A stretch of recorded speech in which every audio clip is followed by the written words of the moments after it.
Deus no Esconderijo do Verso. São 10 músicas minhas, 4 regravações, onde eu conto a participação da Nana Caymmi, do Fagner, da Elba Ramalho, da Fafá de Belém, a Nina Jô, a Alcione e o meu querido Zeca Pagodinho, cantando um samba lindo comigo, que se chama Amigo Onde Deus É. Essa música eu fiz quando vi o Zeca ajudando aquelas pessoas lá do Xerém, quando teve aquela enchente terrível, que perderam as suas casas, e o Zeca lá no seu quadriciclo. Você lembra dessa cena? Dele ajudando todo mundo. Eu fiquei pensando, um tempo depois, quando ele aceitou participar do meu disco, eu vou compor um samba falando daquilo que ele fez, de como Deus nos visita através de um amigo, de como Deus é presente na nossa vida através de uma pessoa.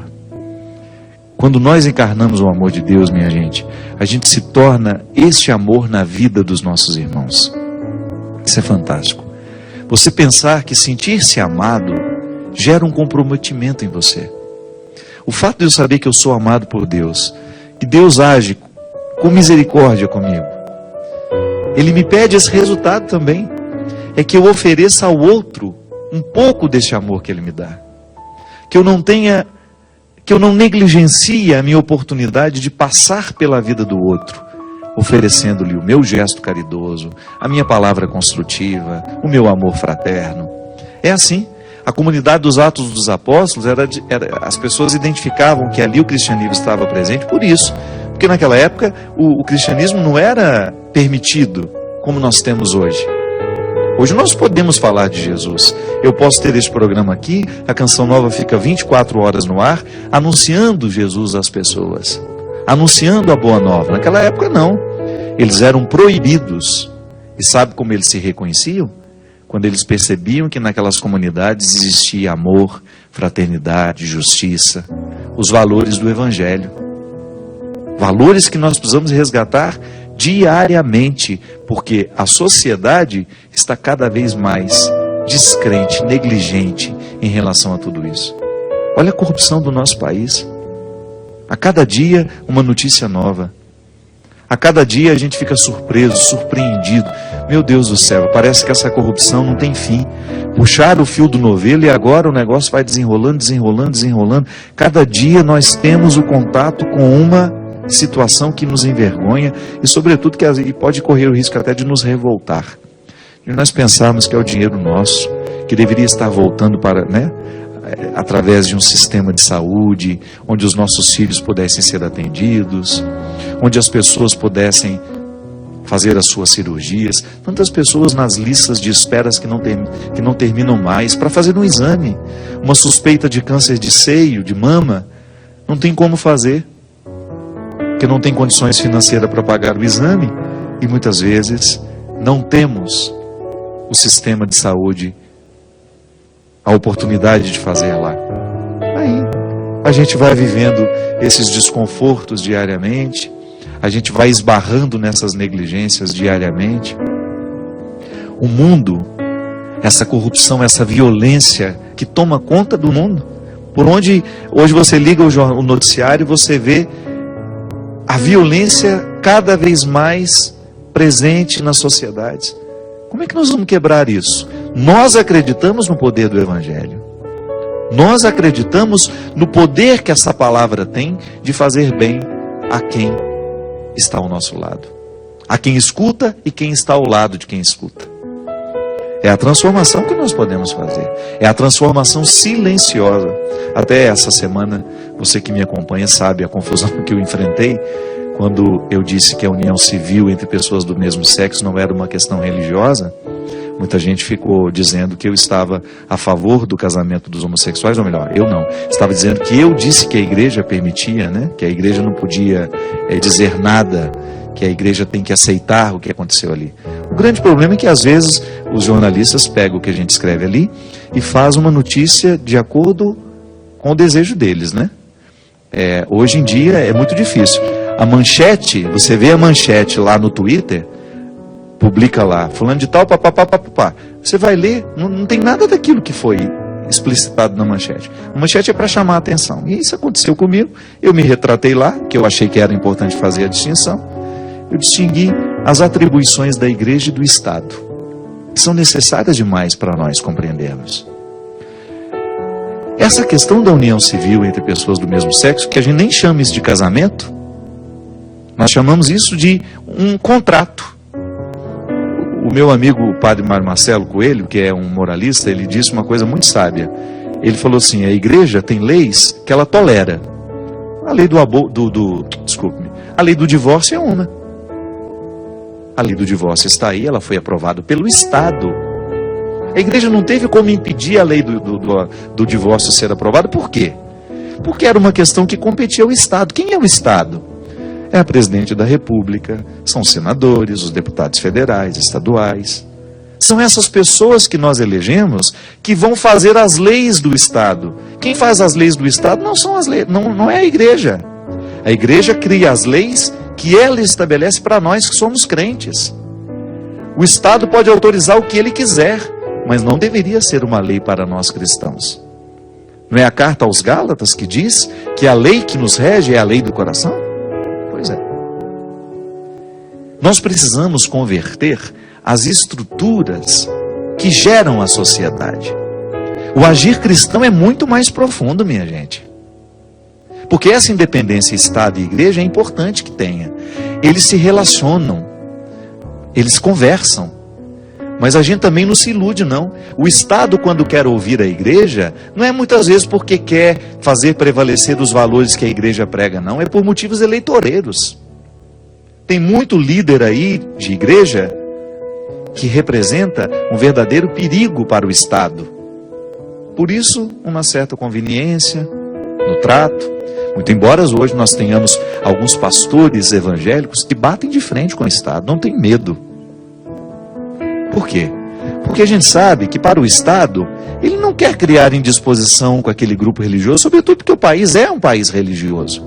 Porque isso vai repercutir onde? Nos votos. Então ele faz uma política da boa vizinhança, mas a gente não se ilude.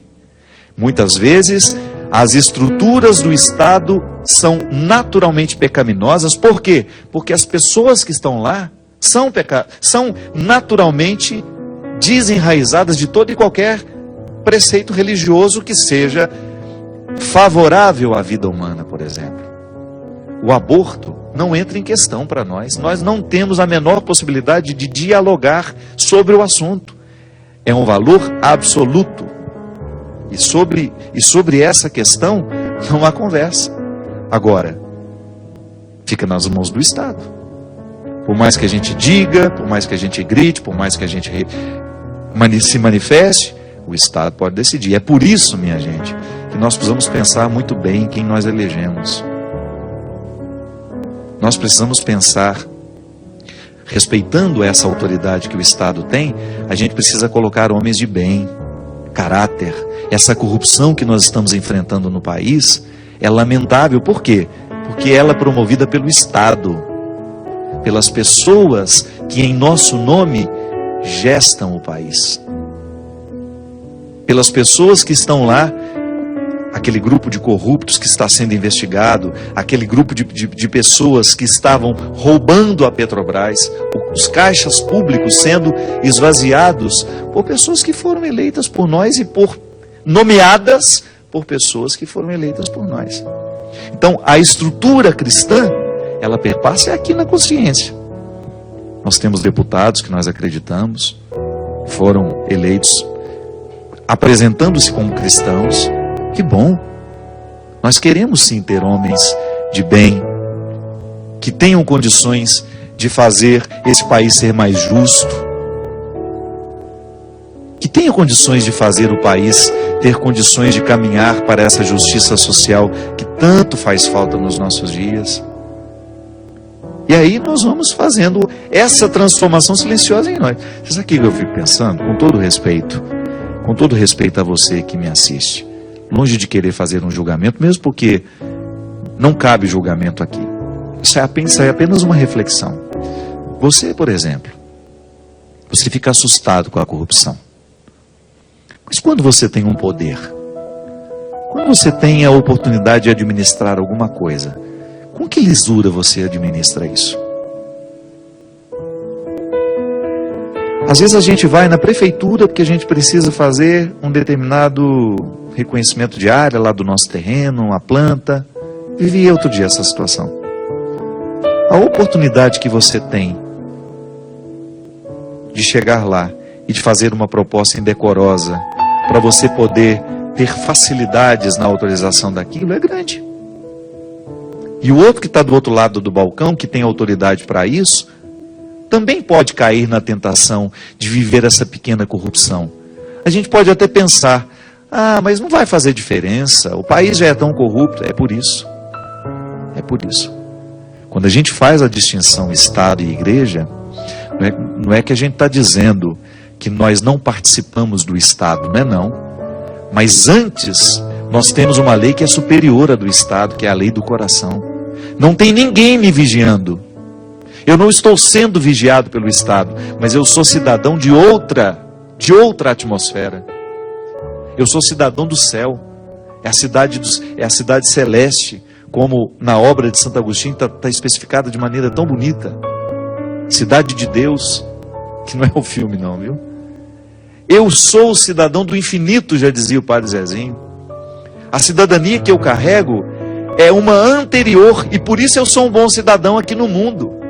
A igreja, enquanto peregrina, ela é cidadã sim. Ela participa das regras do Estado, da mesma maneira como ela também tem as suas regras. Nós não queremos que o Estado entre lá dentro da igreja e vá ditar as regras para nós. Nós temos autonomia para criar. Diferente de outros lugares em que a religião não tem a mínima liberdade de ser. São os estados absolutos, né? Que não admitem a religião, que negam às religiões o direito de serem, de estarem presentes na sociedade. Graças a Deus nós não vivemos num lugar assim. Mas eu tenho que viver a minha cidadania celeste diariamente, para que a minha cidadania aqui, humana, histórica, de brasileiro, esteja repercutida. Então aqueles que não creem, aqueles que não estão na mesma perspectiva das leis do céu, eles vivem as leis humanas e por elas eles lutam. Por elas eles lutam. E o Estado está lá para acolher os pedidos deles. Pode ser aprovado pelo Estado, que não muda para o cristão. É igual a infeliz lei do aborto, que nós não queremos nunca que seja aprovada. Porque para nós cristãos, ainda que essa lei venha a ser aprovada, aí eu fico perguntando, quem são as mulheres que abortam? Quem são as mulheres que jogam fora os seus filhos antes de nascerem? Que consideram aquela gestação indesejada um lixo trazendo dentro de si? Quem são essas mulheres? Aí a gente entra naquele território desconfortável de ter de admitir que são muitas cristãs. Muitas delas são cristãs. Mas que cristianismo é esse? Que cristianismo é esse que não me faz observar uma cidadania superior? Que não me faz observar valores que não serão modificados por qualquer outra lei civil que esteja presente? Minha gente, a nossa luta é árdua, é diária. É diária. Você para ser um cidadão do céu e depois exercer bem a sua cidadania aqui. Isso é muito real, viu? Isso é muito verdadeiro. Quando nós assumimos este compromisso diante de Deus, Deus transforma o meu caráter. Eu quero ser um vizinho melhor. Eu quero observar melhor as regras da minha cidade. Eu quero observar melhor as regras do meu país e vou contribuir. Se me foi dado um cargo de administrar qualquer coisa, eu preciso administrar com lisura. Eu não posso permitir que essa corrupção cresça em mim e a partir de mim. Deus transforma o coração humano. Deus transforma o coração humano. Por isso que essa revolução que nós precisamos viver, a gente está vendo uma época de muitas manifestações no Brasil. Que bom que o povo está manifestando a sua insatisfação. E não é contra a presidente da República somente, não. Eu acho muito cruel quando a gente polariza a nossa manifestação numa pessoa só. Porque às vezes, pode ser que a história nos prove que aquelas pessoas que nós achamos que são as mais culpadas nem são tão culpadas assim. tiveram lá as suas omissões, de repente não administraram como precisavam administrar.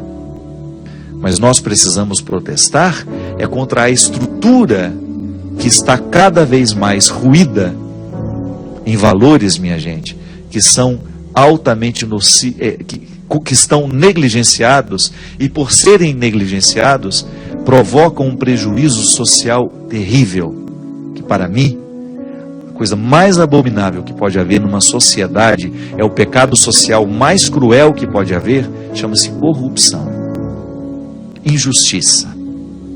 Este pecado sim faz mal a quem está do nosso lado. Este pecado sim, quando nós promovemos, ele tem um poder de destruição que nós não podemos nem compreender, do tanto que ele é nocivo na vida de uma sociedade. Mas não é bonito a gente pensar que, por outro lado, é no canteiro do nosso coração que Deus faz essa revolução? Que toda vez que eu corrijo uma atitude em mim, quando eu escuto alguém que me fez uma correção fraterna, que me aponta algo que em mim eu não conseguia perceber sozinho, é tão bom. Aquela sensação de que você deu um passo na direção de um futuro melhor, humanamente falando, existencialmente falando. Quando a gente identifica que nós superamos uma mazela que antes nos prendia. Verdade. Aquela palavra me abriu os olhos para identificar que eu estava vivendo uma incoerência. Aquela palavra abriu meu coração para que eu tivesse condições de chegar a um território do meu coração que até então eu não havia conseguido chegar. É assim que a gente se assessora. Por isso que nós não podemos admitir que entre nós, cristãos, a gente se trate de maneira tão desrespeitosa. Se quiser identificar se o cristianismo está entre nós, é só você pegar o Evangelho. Compreenda como é que tem de ser a nossa relação. Amistosa, mesmo quando a gente discorda um do outro. Dentro das nossas paróquias, como isso é difícil. Tantos infernos são criados por nós e a partir de nós, porque nos falta caridade no trato com o outro. Nós precisamos cuidar dos bastidores que nos pertencem, dos nossos bastidores religiosos. Porque aqui, neste bastidor, na minha relação com Cristo, é essa que você não vê, quando eu chego, quando saio, no meu dia a dia com Ele, é essa aqui que é definitiva para a minha salvação. Não é isso que a gente faz na televisão, não. O que a gente faz na televisão pode até fazer um bem a quem nos assiste, a quem nos escuta, a quem nos acompanha, mas seria eu muito idiota se eu não quisesse que isso que faz bem a você fizesse bem a mim também. Então é este bastidor aqui deste programa, dos câmeras que estão aqui trabalhando, a oportunidade que cada um de nós tem aqui de construir um mundo melhor, de estabelecer relações de trabalho onde prevaleça essa misericórdia, a fraternidade, o companheirismo. Porque eu não posso pedir que o mundo seja fraterno se eu não decidir ser ainda. Eu não posso exigir que o mundo seja justo se eu ainda não busco nas pequenas coisas da minha vida essa justiça que eu aprendo com o Evangelho e que me coloca a caminho de construir cada vez mais justiça por onde eu passar. É isso que Deus quer fazer na gente. Compreender a misericórdia, o amor dele por nós é isso. É porque é uma alegria infinita para um pai perceber que um filho avançou na compreensão de seus ensinamentos. Não por vaidade dele, não. É porque ele tem consciência que os ensinamentos dele para nós, para mim, para você, essa lei inscrita do coração, essa lei que é inscrita dentro de nós, nas nossas consciências, só vai nos fazer bem. Por isso a misericórdia de Deus é também exigente. Porque Deus não quer que a gente perca tempo. Quanto mais eu avançar na compreensão dessa regra que está escrita dentro de mim, que me faz querer o bem de quem está ao meu lado, que me faz compreender a luta do outro, que me faz compreender o outro como alguém que merece ser respeitado por mim, por pior que seja a sua vida, por pior que sejam os seus erros aos meus olhos, deixo que ele se entenda com Deus. É diante do Senhor que Ele terá de prestar contas. Mas no primeiro momento, o que eu posso fazer é acolhê-lo, é promover a festa do encontro. Quanto mais a gente caminha na direção dessa liberdade interior, que nos permite abraçar e conviver com os diferentes, minha gente, maior é a alegria de Deus ao nos perceber, ao ver a nossa vida e saber que nós estamos compreendendo a sua palavra e a estamos encarnando nos nossos dias. Encarnar a palavra de Deus na nossa vida, encarnar essa oportunidade de salvar o mundo através da palavra que a gente diz, do olhar que a gente oferece, do abraço que a gente se dá. Que Deus abençoe o nosso coração e nos proporcione cada vez mais a luz necessária para que a gente chegue ao lugar que Ele tem preparado para nós. Que a gente faça o mundo avançar. Que o ódio do grupo islâmico, desse grupo que tem causado tanto terror pelo mundo afora, não encontre espaço para crescer dentro de nós. Que as divisões que o mundo tem vivido e enfrentado e criado a cada dia uma nova, não seja reproduzida por mim, nem por você, nos relacionamentos que a gente estabelece. Muito obrigado. Que Ele nos abençoe. Ele que é Pai, Filho e Espírito Santo. Amém. Sei que o seu coração dói, sei que o mundo lhe destrói, não se entregue assim, não. Vale a pena viver, nova vida viver, deixe tudo para trás, sim. Nova vida você vai ganhar, sim. A Jesus se entregar, vale a pena tentar. Vem experimentar o amor de Deus em mim, está também em você. Está vivo em nós, tem o nome é Jesus, a verdade e o caminho.